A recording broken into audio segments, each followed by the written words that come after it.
امام محمد بن عبد الرحمن القرشی رحمۃ اللہ تعالی علیہ آپ فرماتے ہیں سن 764 ہجری میں طاعون کی وبا پھیل گئی اور یہ طاعون کی وبا پورے ملکوں کو اپنی لپیٹ میں لینے لگی، یہاں تک کہ مصر بھی اس کی لپیٹ میں آ گیا۔ کہتے ہیں کہ جب یہ مصر کے اندر داخل ہوئی تو اب یہ معاملہ ہوا کہ ہلاکتیں بڑھنے لگیں، تو پھر لوگوں نے قیام اللیل شروع کر دیے۔ یہ بیماریوں سے لڑنے کا یہ ایک طریقہ کار ہے، ہماری طرح نہیں چھٹیاں ہوئی تو گھر میں جناب ساری رات 2-3 فلمیں دیکھنے کے اوپر لگ گئے، اور کوئی کرونا کو جو ہے وہ مذاق کے طور پر جو ہے وہ بول رہا ہے، کوئی کچھ کر رہا ہے۔ اللہ تبارک و تعالی نے بنی اسرائیل والوں پر جب عذاب نازل کیا تو وہ ٹھٹھا کرنے لگے، اس عذاب کو اتنا بڑھا دیا گیا کہ وہ ہلاک کر دیے گئے۔ آج ہمارے ہاں بھی ہے، ایسی جگتیں جناب بنائی جا رہی ہیں کرونا کے بارے میں، ایسے الفاظ بولے جا رہے ہیں جیسے ہی کچھ بھی نہیں ہے۔ اللہ تبارک و تعالیٰ کی طرف سے ایسا عذاب ہے کہ جس نے پوری دنیا کو اپنی لپیٹ کے اندر لے لیا، کیونکہ ایک دن اگر ملک گیر ہڑتال رہے تو ملک کو کتنا نقصان ہوتا ہے، اور یہاں کئی روز ہو گئے مارکیٹیں بند کر دی گئی، کئی روز ہو گئے ادارے بند کر دیے گئے، کئی روز ہو گئے ملک کی معیشت تباہ ہو رہی ہے، اور مسلمان جناب مذاق کر رہے ہیں آپس میں ایک دوسرے کے ساتھ۔ کہیں ایسا نہ ہو کہ یہ ہلاکتیں بڑھنے لگ جائیں، یہ تعداد اور بڑھنے لگ جائے، اور آپ دیکھ رہے ہیں کہ یہ تعداد بڑھ رہی ہے۔ تو اس کا مقابلہ فلمیں دیکھنے سے نہیں ہوگا، اس کا مقابلہ رب کی نافرمانی سے نہیں ہوگا، اس کا مقابلہ مولا کے گھر سے دور ہونے پر نہیں ہوگا۔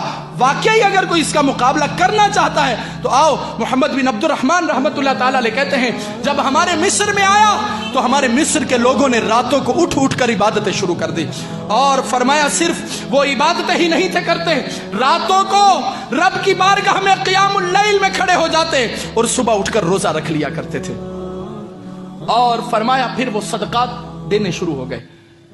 کیا کرنے لگے؟ صدقے دینے لگ گئے۔ اور ہماری حالت کیا ہے؟ ابھی کوئی پرماننٹ جو ہے وہ لیٹر جاری نہیں ہوا، کوئی نوٹس یا اعلامیہ جاری نہیں ہوا ہے کہ جناب مارکیٹیں بند ہی کرنی ہے، تو آپ دیکھیں ذخیرہ اندوزوں نے ذخیرہ اندوزی شروع بھی کر دی، چیزیں مہنگی ہونی بھی شروع ہو گئیں، جس نے 1 کلو چیز لینی تھی وہ 10 کلو لے کر گھر میں آ گیا۔ ارے تمہیں تمہارے رب پر اتنا بھی توکل نہیں؟ جو پرندوں کو عطا فرما سکتا ہے وہ تمہیں بھی دے گا، جبکہ تمہارا یہ دعویٰ ہے کہ تم اشرف المخلوقات ہو، جبکہ تمہارا یہ کہنا ہے رزق نہ رکھ دے کول پنچھی تے درویش، جنہانو توکل رب تے انہانو رزق ہمیش۔ اور آج ہم نے جناب ایسی نفسا نفسی کا عالم ڈال دیا، کیا خریدنے والے کیا بیچنے والے سب کے سب نانا۔ حضرت علامہ محمد بن عبد الرحمن رحمۃ اللہ تعالی علیہ فرماتے ہمارے لوگوں میں ذخیرہ اندوزیاں شروع نہیں کی بلکہ صدقہ دینا شروع کر دیا۔ صدقہ مال کو کم کرتا ہے یا بڑھاتا ہے؟ صدقہ مال کو بڑھاتا ہے، اور مصطفیٰ جان رحمت ہے وہ پتہ کیا فرماتے ہیں؟ حضور علیہ الصلوۃ والسلام فرماتے ہیں صدقہ مال کو بڑھاتا ہے، اگر کسی کا کم ہو جائے تو مجھ سے لے لے۔ ذخیرہ اندوزیاں نہیں، اس وقت میں تو صدقہ عام کیجئے، لوگوں کے گھروں میں راشن بھیجئے۔ آپ کو لگتا ہے کہ میں کسی کی مدد کر سکتا ہوں تو اس کی مدد کیجئے، کیونکہ یہ وہ وقت ہے جب امت پریشان ہے، یہ وہ وقت ہے جب مسلمان بے روزگار پھر رہے ہیں، لہٰذا ان کے اوپر خصوصی نگاہ رکھیے، ان کے گھر بار کا خیال کیجئے، ان کے گھروں میں راشن بھیجئے۔ میں تو یہاں تک بولوں گا کہ جنہوں نے یہ ذہن بنایا ہے نا کہ وہ رمضان میں زکاتیں نکالیں گے یا وہ شعبان میں نکالیں گے، کوئی بات نہیں، اس بار 2 مہینے پہلے نکال دو، اس بار 2 مہینے پہلے نکال دو، کیونکہ مسلمانوں کو تمہارے مال کی ضرورت ہے۔ اگر تم اب نہیں نکالو گے تو کب نکالو گے؟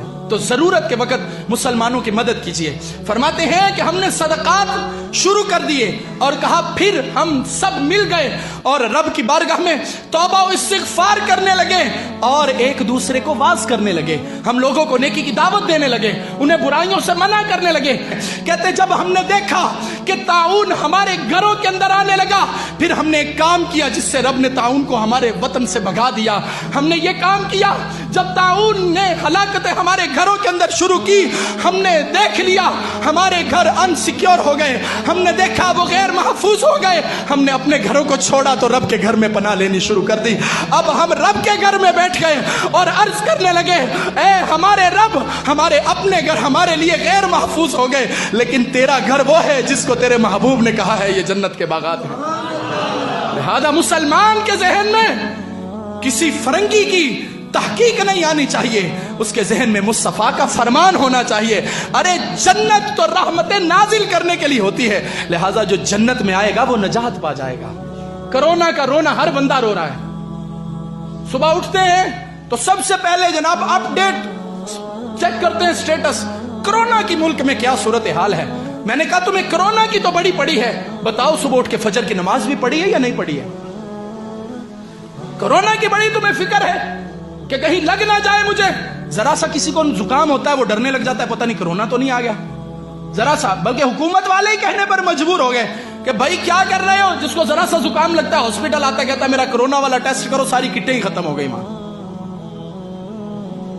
جتنا ہم بیماری سے ڈر رہے ہیں، بیماری اتارنے والے سے کیوں نہیں ڈر رہے؟ جس نے بیماری کو اتارا اس سے کیوں نہیں ڈر رہے؟ کیا آپ کو لگتا نہیں کہ جو بندہ صدق دل کے ساتھ اپنے رب کی بارگاہ میں جھک گیا ہوگا اللہ اسے محفوظ کرے گا؟ کیا آپ کو لگتا نہیں جو بندہ راتوں کو اٹھ کر اپنے مالک کی بارگاہ میں عرض کرے گا پچھلی راتی رحمت رب دی کرے بلند آوازاں، بخشش منگن والے عطائیں کھلا ہے دروازہ، جب وہ بخشش عطا فرمانے والا ہے تو کیا شفا نہیں ملے گی؟ کیا نجات نہیں ملے گی؟ لیکن معذرت کے ساتھ ہم سب کچھ اوپر سے ہی لگے ہوئے ہیں کرنے کے لیے. پتہ نہیں کل بھی کیفیتیں کیا ہیں. چھٹیاں ہو گئی اداروں کے اندر، ملک جام ہو گیا ہمارا، لیکن اس کے باوجود فلموں کے اندر پڑے ہیں، اس کے باوجود ڈراموں کے اندر پڑے ہیں. ہمیں چاہیے ہم اپنے رب کی بارگاہ میں توبہ و استغفار کو لازم کریں.